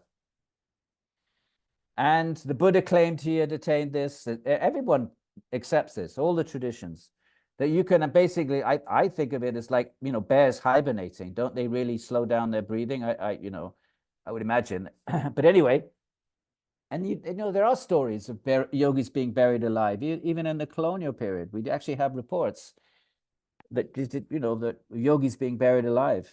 There was one Ram Das. He was buried in the court, the Punjabi, with now Pakistan, but West Punjabi court of one of the Punjabi kings, and it was all documented by the colonial, British administrator of the court, and he was buried in sand. Why sand? Because no air could get in. Buried alive for 3 days. And there are a few stories like this. I'm not talking about stories amongst yogis. There's thousands of stories amongst the yogis. I'm talking about stories in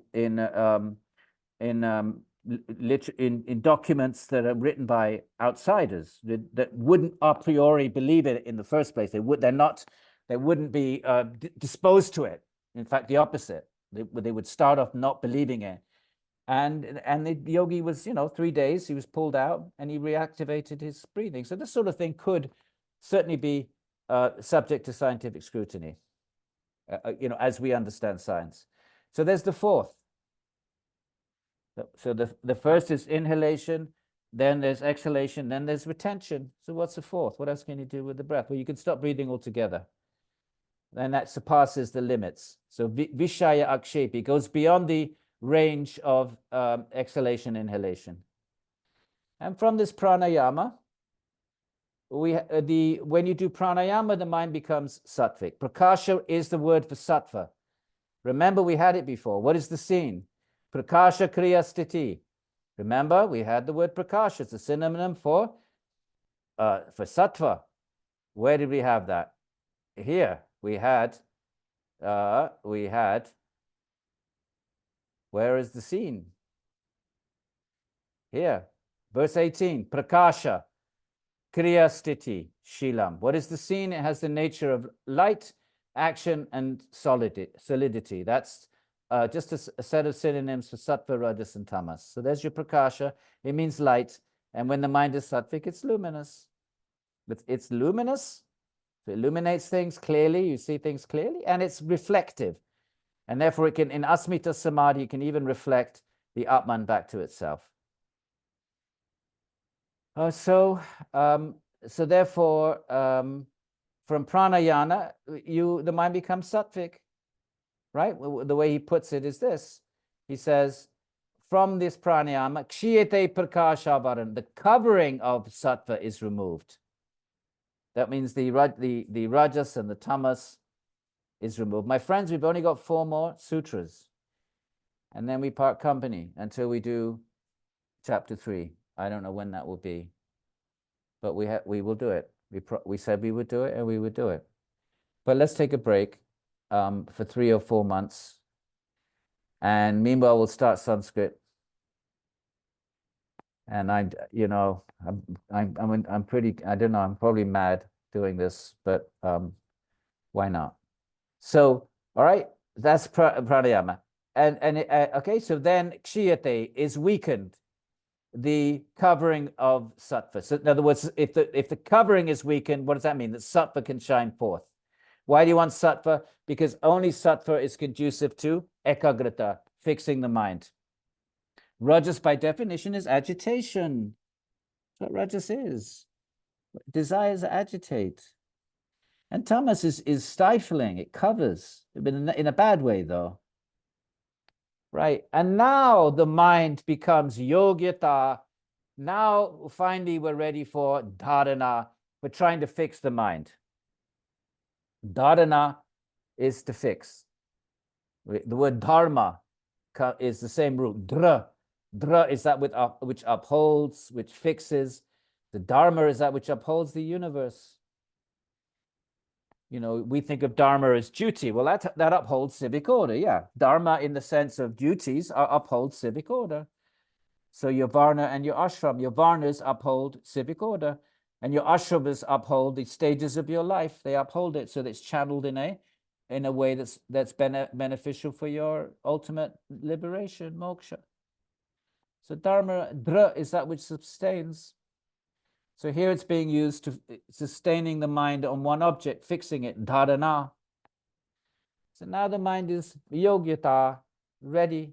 But first, you have to have pratyahara. You've got to first, so now you've done your yamas and niyamas, which you've created sattva in the mind. You follow the yamas, you stop being violent, untruthful, sexually, predatory. I mean, that may be a bit of a a bit of a drastic way of putting it, but you probably could frame it that way. Okay, so now what's this pratyahara? Svabhishaya asamprayoga chittasya. When the mind is its sense objects, there is no connection of the mind with its sense objects. The mind is like a halfway house, because on the one hand it's internal, but on the other hand it's external, because it has to monitor the external activities of the senses. That's one of the reasons for positing that there's a mind in the first place. Why should we have a mind? Why can't we just have consciousness flowing out through the senses? That's a question. Why do you need a mind? Why can't you just have consciousness, and then you have eyes and ears and nose, and consciousness flows out through these gates of the body, as the Upanishads say? Why do you need a mind? Because there's something that needs to be blocking. If you had consciousness going out, you'd be hearing everything all the time.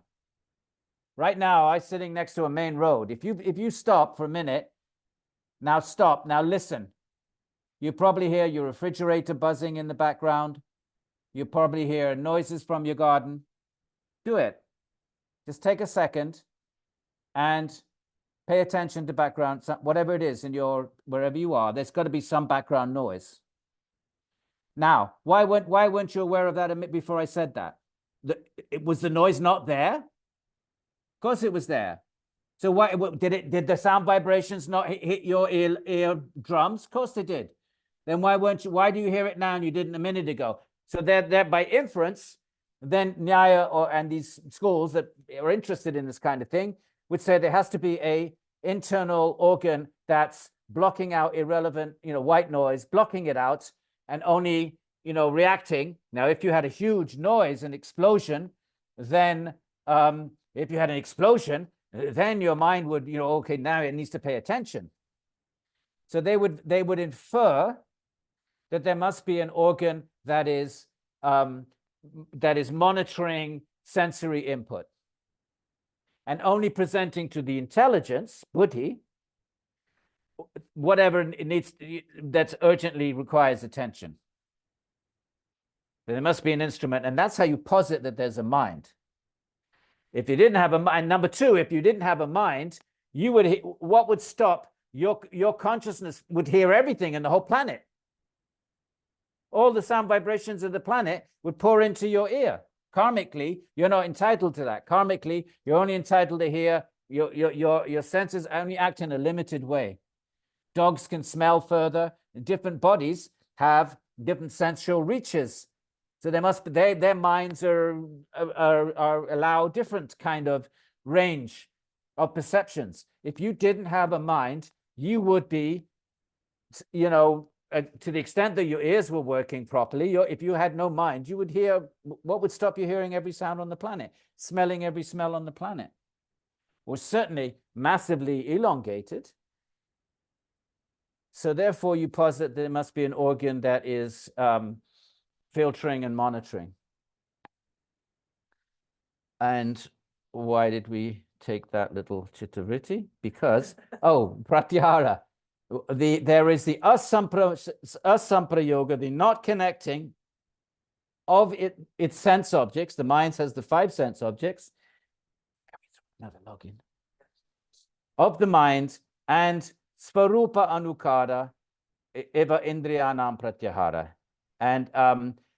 And it basically, the mind just settles down. They call it like the queen bee. When the queen bee settles down, all the bees in the hive settle down. So when the mind settles down, the senses settle down. So svarupa anukara eva. The mind, it's a bit odd, this. It follows it anukara svarupa. You know what svarupa means, but here it's used differently. It follows the nature of the mind when it's separated from the senses. So basically, pratyahara means pratyahara, to pull back. And we're almost done. Tataha parama vashyata indriyanam. This is the highest way of controlling the senses. Right? Tapas means to control the senses. Vashyata. But this is the highest way of controlling the senses. You just don't let the mind flow out through them. If the mind's not flowing out, then it's not aware of the sense object. So you can't beat that for sense control. Tapaha means that mind is flowing out through the senses and you're aware of the sense objects, but you control them. So that's tapaha. But this is higher than that because your mind's not flowing out through the senses in the first place. So you're not aware of them. You don't even need to control because you only have to control that something is troubling you that you're aware of. And that's tapaha. And there it is. Patanjali leaves us on the fifth limb of yoga. And why? Because you could say, this kind of, in a sense, this for us, it's a bit odd, right? We would say, well, hang on, aren't we doing the 8 limbs? Why does he leave us on the 5th limb and now he goes into the next chapter? And from our point of view of structure, and if you did this in academic paper, it probably would be not very good form. But Patanjali, the commentators say, because Patanjali's going to say, let's just see what he says. We're not going to do the last 3 limbs, my friends. We're going to leave you suspended for the next, because we did say chapter 1 and 2, we did our dharma. But what's he going to say? He's going to say, look, trayam antarangam. These 3 are the antara angam. They're the internal limbs. So that's why he puts them in a different chapter. I don't know if it's, we would still find it strange. And he says, even though they're internal, but from the point of view of consciousness, they're external, because the mind is external. Anyway, we're not going to go there. That's chapter 3. And we leave you, my friends, in the place of pratyahara. We haven't even started meditating. And we leave you dangling until we continue our series. And we're well done. We did a good job. And we're going to have kirtan with Kaylee. And should we do we're going to have a story. Yeah. Can we have a story, my friends? No questions today. Sorry about this. We're going to have kirtan instead. Look. Kabila. This is how yoga is transmitted. Book 3, chapter 28 of the Bhagavata Purana. This is my canonical text. So now let's have a look. The yogi. Let's skip that.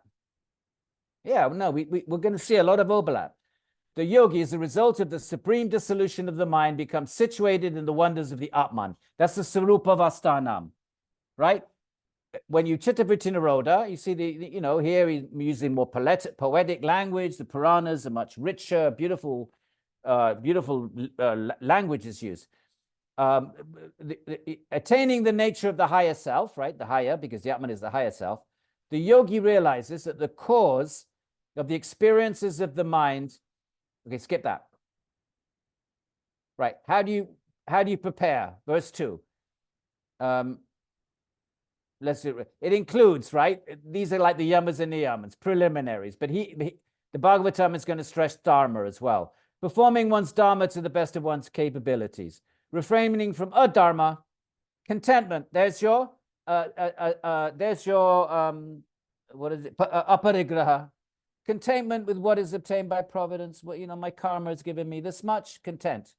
Worshipping the feet of those who know the Atman. Patanjali doesn't speak of this, but worshipping the great beings, the gurus.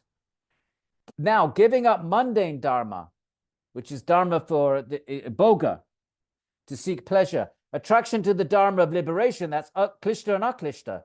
You give up mundane dharma and you become attracted to the dharma of moksha. Okay, so this is, you see, Patanjali is just systematizing data which is all over the Puranas, all over the ancient literature, and framed in different ways. Here you see a different framing of it, bits of dharma, bits of adharma. Look, the moderate intake of foodstuffs, living in a solitary place. Patanjali doesn't say that, but the Upanishads do. But now we're going to get to something more familiar. One should practice. Here it is. Non-violence, ahimsa. Truthfulness, satya. Here the classic. Non-stealing, asteya. Now notice he has a different word for aparigraha. He calls it yavad artha parigraha. Instead of saying aparigraha, which means don't parigraha, he says parigraha, grasp, yavad artha, only what you need. Same thing. Aparigraha is non-grasping, but the way it's framed here, see, now you can understand Patanjali is a systematizer of pre-existing traditions. And all these traditions have they tweak it in little ways. Basically, you'll notice the same structure is there, the same framework. There's no pope, right? That's going to say, well, it must be written this way, Nicene Creed, and we shall recite it forevermore. Not like that. There's no one has that kind of authority in Hinduism. They're just individual gurus, even modern day yoga. Look at all the differences between Pattabhi Jois and Guru Iyengar. Here, brahmacharya. We recognize that. Tapas, okay, we got that. Shaucha, we did that. Svadhyaya, we know that. But instead of Ishvara Pranidhana, what does he call it? Same thing. He calls it Purusha Archana. It's another way of talking about. Archana means more like a puja type of, because this is a more robust bhakti. The Bhagavatam, much, much, much more robust bhakti. So the worship of the Purusha, the Supreme Being. Observing silence, Patanjali doesn't quite say that, but we know it must be so. Obviously, you're going to be silent if you're Chittavritti Nirodha, but Patanjali chooses not to specify that. Well, the Bhagavatam specifies it. One should become fixed in a sitting posture, asana. Oh, look, by mastering the appropriate asanas. Why you master the asana? So you can sit when you're ready to meditate. Gradually mastering breath control. What does he call it? Not pranayama, pranajaya. The jaya, the control, the victory over the prana. But he has pratyahara, practicing withdrawal of the senses from sense organs. He's got pratyahara with the mind fixed on the heart. Now he's going to be a bhakti type of fixing of the Chittavritti Nirodha. One should fix the breath on one of the chakras. In 18,000 verses, the chakras are only mentioned once. They're huge in Siddha Yoga and Tantra in the Hatha traditions, the chakras. And by the way, Kundalini not even mentioned. Not mentioned in Vedanta, not mentioned in Yoga, not mentioned in Sankhya, not mentioned in any of the 6 schools, not mentioned in the Bhagavatam. It's not that they don't believe it, they're not interested in it. They still consider it to be Prakritic. But here there's one out of 18,000 verses, not sutras, big verses, is one mention of the chakra, and it doesn't actually say chakra. I think it says, what have I got? Footnote 99. It says loka, place, I believe. I'll have to check that. Anyway, it doesn't matter, but it's no big deal. These chakras and the Sushumna and the Ida and the Pingala, and they're very central to Tantra, also known as Siddha Yoga, also known as Kundalini Yoga, also known as Hatha Yoga. You could call any of those names apply to a cluster of traditions. And what's the common denominator? That the common denominator is they also have differences, but the common denominator is the rising of Kundalini up the Sushumna, and you have to kickstart it, whether you do it by right-handed means or left-handed means. None of that is anywhere in the Vedanta traditions. Not interested. Not that they don't say it's false. They just say, no, we don't do that. That's too Prakritic for us. That's too psychedelic. You're gonna get all caught up in the psychedelic sounds and all the cool stuff that happens with cities and the chakra. They're not interested. Fix the mind on Bhagavan. That's a completely whole other dimension of reality. You're gonna get lost in all this pranic stuff. They're not interested. But here it does say something about the chakras. Now, Well, really, where is he going to go, though? You don't raise up Kundalini. No, one should contemplate the activity of Lord Vishnu and become, look at this, samadhana. It's a verbal form of, a nominal form of samadhi. What is the samadhi here? You fix your mind on Vishnu, and not just the activity, the lila of Vishnu. That's kind of a chitta-vritti practice. Absorbing your mind in Vishnu's activities. That means if it's an activity, your mind is playing out that activity, your mind is vrittying around the contours of that activity. So if you want your Atman, you have to chitta-vritti nirodha, and not Bhagavan. You want Bhagavan, but you fix your mind on Bhagavan, and Bhagavan will reveal himself when he wants to. And one way of attracting the attention of Bhagavan is you fix your mind on, not just fix it, you can fix it in a still sort of way.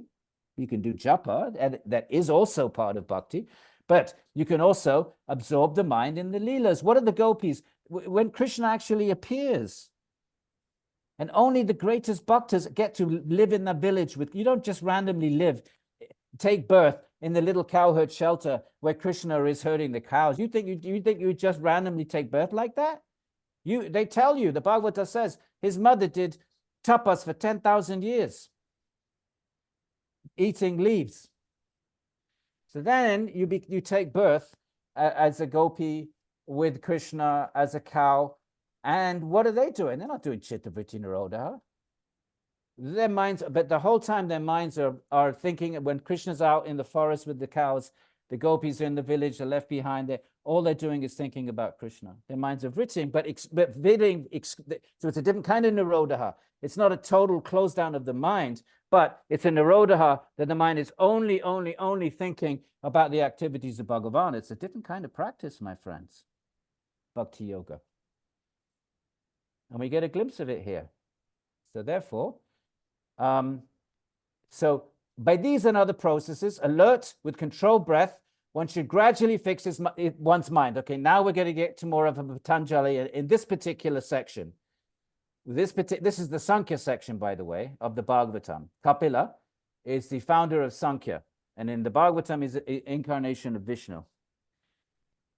So one should gradually fix one's mind, which is prone to corrupt and unspiritual ways. What would Patanjali call that? Klishta or Ashuddhi. So it's just different language. Right. Once one has mastered asana, one should establish a seat. Asana, that's what the word means. It doesn't mean downward dog. It means a seat. All these other things are useful only insofar as they allow one to establish a seat. Now, in a clean place, this sounds like the Shvetashvatara Upanishad says exactly the same thing. Clean place. Why clean? Well, probably because you don't want to be distracted. And sitting comfortably with body erect, that's Patanjali's stiram. Then one should perform practice. One should cleanse the passageways, right, of the air. Patanjali calls it gati vicheda, how we just saw, interrupt the passageway, by performing pura kumbhaka rechaka. Patanjali doesn't use these terms, but the commentators do. Or by the reverse process, and such that the chitta can become fixed and undistracted, right? Patanjali says, you do pranayama, your mind becomes pure. That means it becomes fixed. The mind of the yogi, whose breath is controlled, should soon become purified, just as iron melted by fire and fanned by wind releases its impurity. So iron is a mixture of things, or you could say gold, and you heat it and all the impurities flow out. When one's mind is perfectly controlled by the practice of yoga, with one's gaze fixed at the top of the nose, tip of the nose. Now, Patanjali doesn't say that, but Gita does. Gita says nakagre, at the tip of the nose. So different places have different little things, and then Patanjali comes along, he systematizes it, and his version of it then becomes entrenched as one of the 6 classical schools, and it remains there forevermore. And here we are in the West studying Patanjali. But in India, they wouldn't be studying Patanjali, certainly not, they'd be reading it. These stories from the Bhagavatam and the Puranas. Now, what should you meditate on? Patanjali says, Om. No, the form of Bhagavan. He doesn't want Om. Om is impersonal. Bhaktas want the personal, they want the form, they want the beauty. Look, he has pleasing lotus-like features with reddish eyes, right? What do I chant in the invocation? We chant, apavitra pavitro va sarvavasta gatopi va yasmaret pundarikaksha, beautiful lotus-like eyes. Why all these lotuses? Because your poetic imagination has to come up with something, some descriptor. You can't describe God's beauty. So either you don't say anything, but that's not very useful. So you do the best you can. What's the best you can? What's the best the poetic mind can come up with in a, maybe medieval poets would talk about red like, lips, red like a rose, right? That would be Shakespeare or somebody. What are the Indian poet was exquisitely a lotus petal? That's the best you can do. So his reddish eyes, right? Like the interior of a lotus. He's dark like the petals of the blue lotus, right? Got lotus all over the place. And he bears a conch, a discus, and a club. That's Vishnu, not Krishna. Not Krishna. Krishna doesn't work. Vishnu works. Vishnu has a dharma. He has to create. The ultimate God doesn't have a dharma. He's not trapped by a dharma. Vishnu has a job to do. God doesn't have a job to do. So that's why Vishnu in the Krishna tradition, he's not the ultimate. He's a secondary manifestation.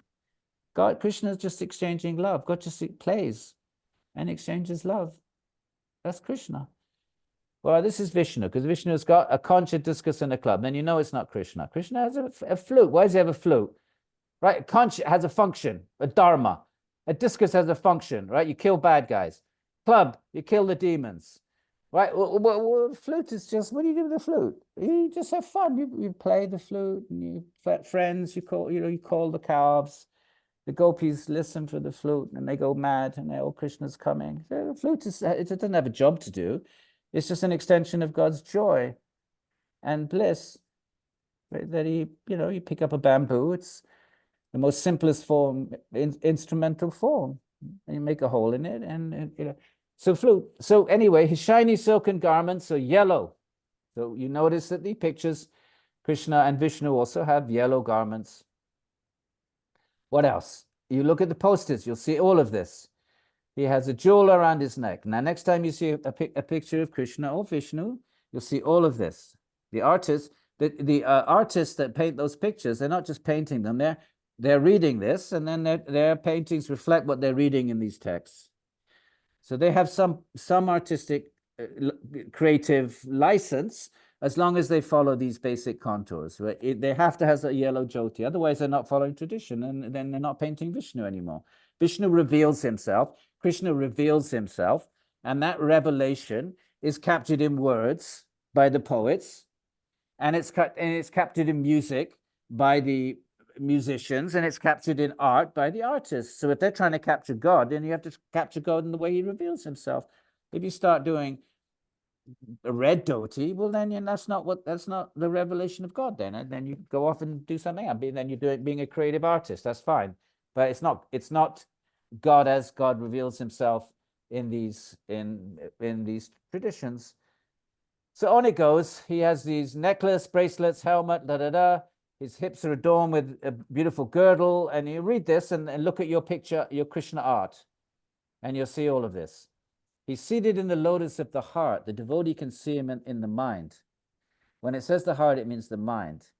So you fix your mind on a form of Vishnu made of samskaras, right? Because what the hell do you know about yellow garment and blue? You only know the blue in your frame of reference, and you only know yellow from your Prakritic yellow. So when you start meditating, you get these descriptions. Why do you think these descriptions are repeated again and again and again and again and again and again? That's bad. From the point of view of, sort of just kind of literary convention, that's a flaw.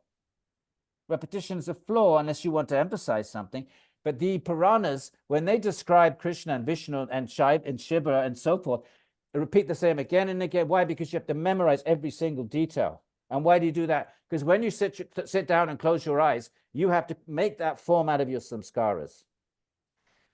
So then you make the form out of your samskaras. And of course you know it's a samskara. Of course you know that your yellow is your prakritic yellow. Of course you know that your flute is a flute according to your experience of a flute.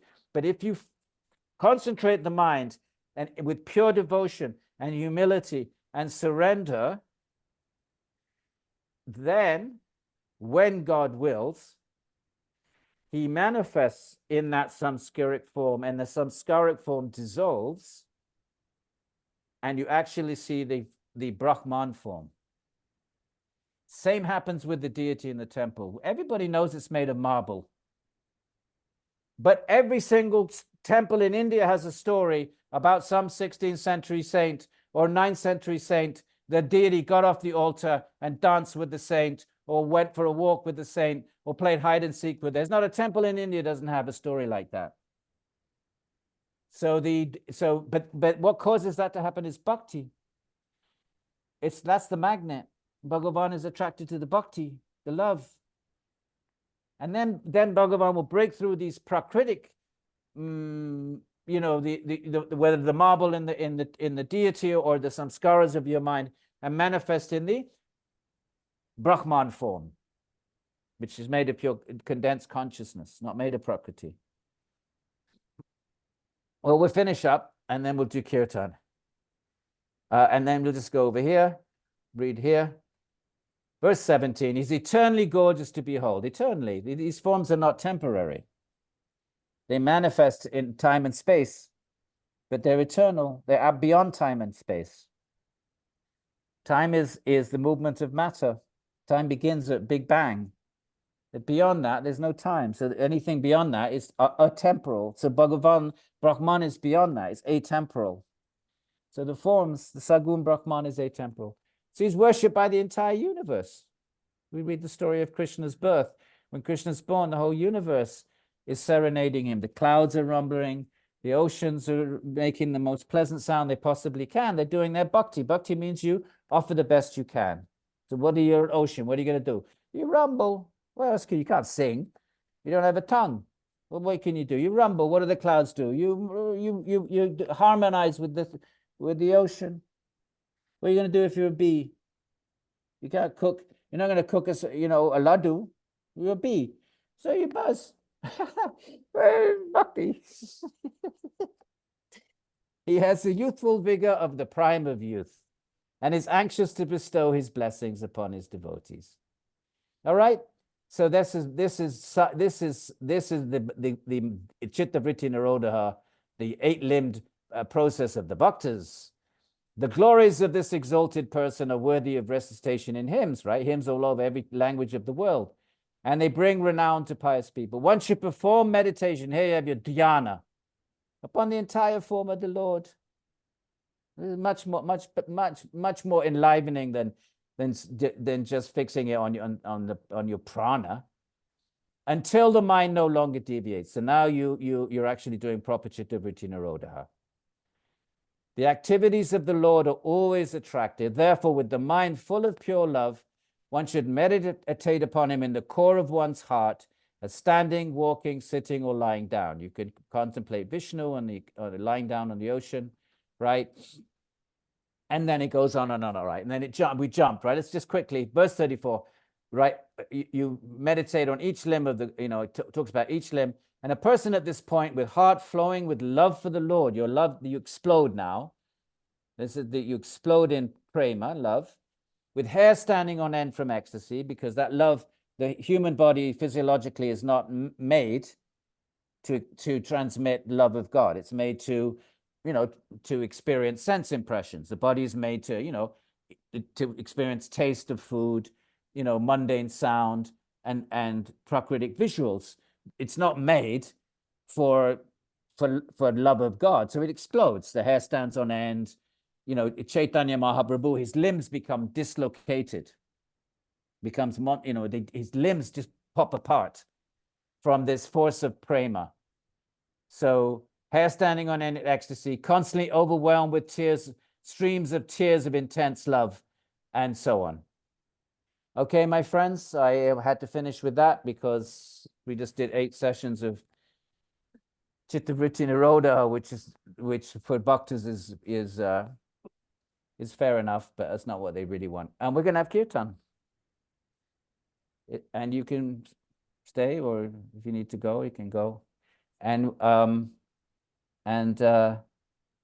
just wait for an email. I'm going to send an email in a few days about Sanskrit. It's only going to be one email for Sanskrit, and then we're going to create a separate list, because I can't keep mailing my huge Svadhyaya list every time there's something to say about Sanskrit. There's going to be a separate list for Sanskrit. So if you're interested in Sanskrit, go onto my website. And Alice is here. Maybe she'll give her. You don't have to go on my website. If you got Alice's email. Thanks to Alice for she did all this. Let's highlight Alice. Spotlight. Continue. Wait, where did Alice go? There, Alice. Thank you, Alice. You didn't think this was going to happen. It was all just sort of exploded out of nowhere. We thought there were going to be 5 people. Poor old Alice thought, she just wanted a buddy, somebody to study with. And next thing, she's got 101 people interested. But she's very graciously agreed to form sanghas and so forth. So hopefully it won't get too overwhelming. But thank you. There's also 130 now. 130 students. Well, we'll see how many hang in there. I don't mean to be pessimistic, but I have to be realistic, and that's fine. Give it a go. Absolutely. Thank you. Thank you. And we're going to do kirtan. And whoever wants to stay can stay. So what do we do? You ready? This is Kaylee. Hang on, let's highlight. How do we do? What are we doing? We stop this. And now we pin. We add spotlight. Okay. And then this is Kaylee G. Move spotlight. And she's a Will great. you come down too? I'll come down, yeah. Ugh. But the thing is, my computer has got a problem. That's why I have to wear these headphones. And it's been like months like this. And even in the Ruckus Techie can't figure out. I have to send it off to Apple. So put that there. And I think they can hear us without the headphones, but we can't hear them. Yeah, well, if they should pick up, I don't know. We'll try it. Can you hear? If I take the headphones out? Yes, I think so. Yes, Can you hear me? They're giving thumbs Yes. up. Thumbs up. Okay. Yes. Yeah. Okay, we'll just try it and see what happens. Hold on, why do we got this? Why is this here? Hit the red button. Get rid of that. I know it's spinning. Oh. Right. And you can fiddle around with that camera thing up there. Why is it doing that? I don't know. We messed with the settings? Mhm. Oh, you know why? Because I pulled out this. If I put this Maybe. back in. Yeah, no, there's something wrong with my. Okay, Oh, there we go. so we'll leave that in then, okay?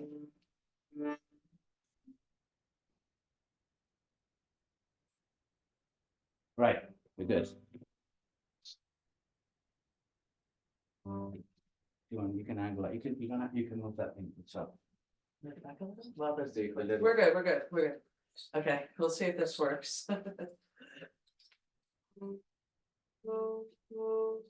I know Kaylee since I was doing my PhD in Columbia University, and she came and stole my MA thesis and never gave it back.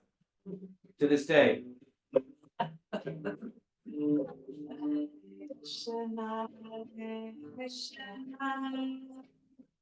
Krishna Krishna Hare Hare Ram Hare Ram Hare Krishna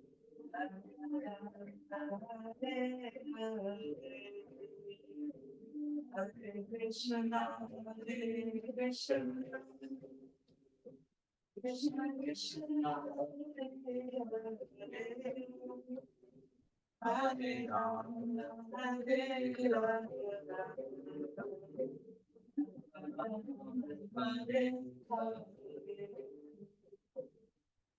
Krishna Hare Ram Hare Ram Hare Krishna Krishna Krishna Hare Ram Hare Ram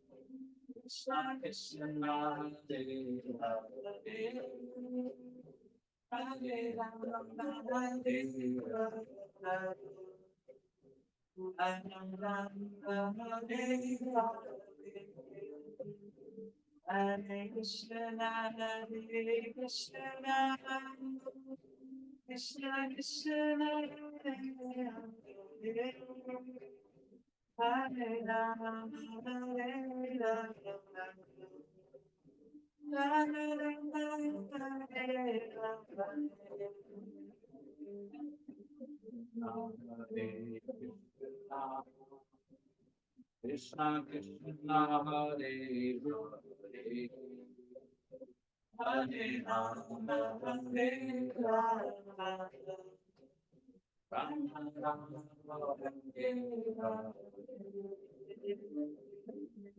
Govinda Jaya Jaya Govinda Jaya Jaya Govinda Jaya Gopala Jaya Jaya Govinda Jaya Jaya Govinda Jaya Jaya Govinda Jaya Jaya Gopala Jaya Jaya Govinda Jaya Jaya Gopala Jaya Jaya Govinda Jaya Jaya Gopala Jaya Jaya Govinda Govinda Govinda Govinda Govinda Govinda Govinda Govinda Govinda Govinda Govinda Govinda Govinda Jaya Govinda Jaya Jaya Govinda Govinda Jaya Jaya Govinda Jaya Jaya Govinda Jaya Jaya Govinda Govinda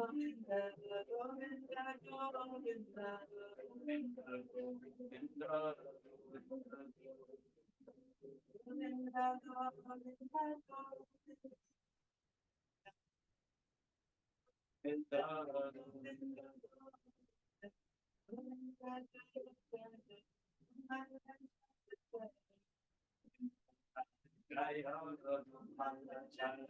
Govinda Govinda Jaya Jaya Govinda Jaya Jaya Govinda Jaya Govinda Govinda Govinda Govinda Govinda Govinda Govinda Govinda Govinda Govinda Govinda Govinda Govinda Govinda Jaya Jaya Govinda Jaya Jaya Govinda Jaya Jaya Govinda Jaya Jaya Govinda Jaya Jaya Govinda Jaya Jaya Govinda Jaya Jaya Govinda Jaya Jaya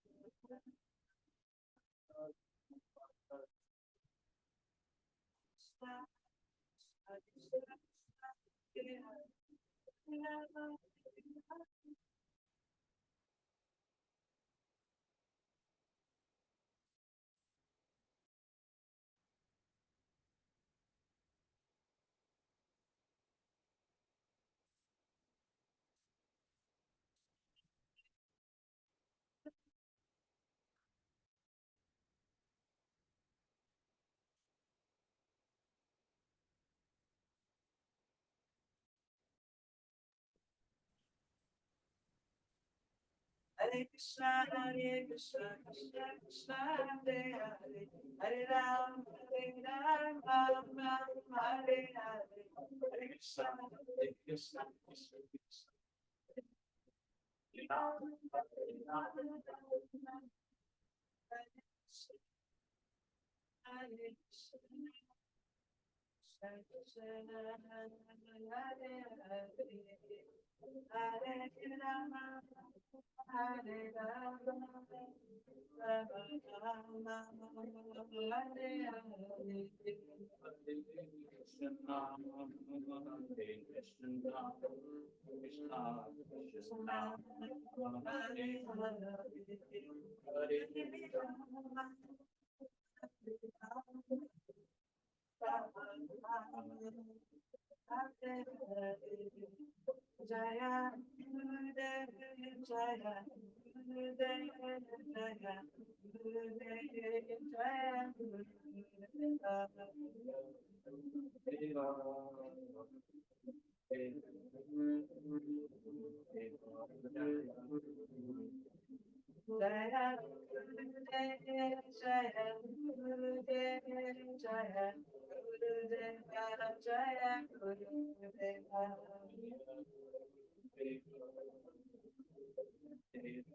Krishna came.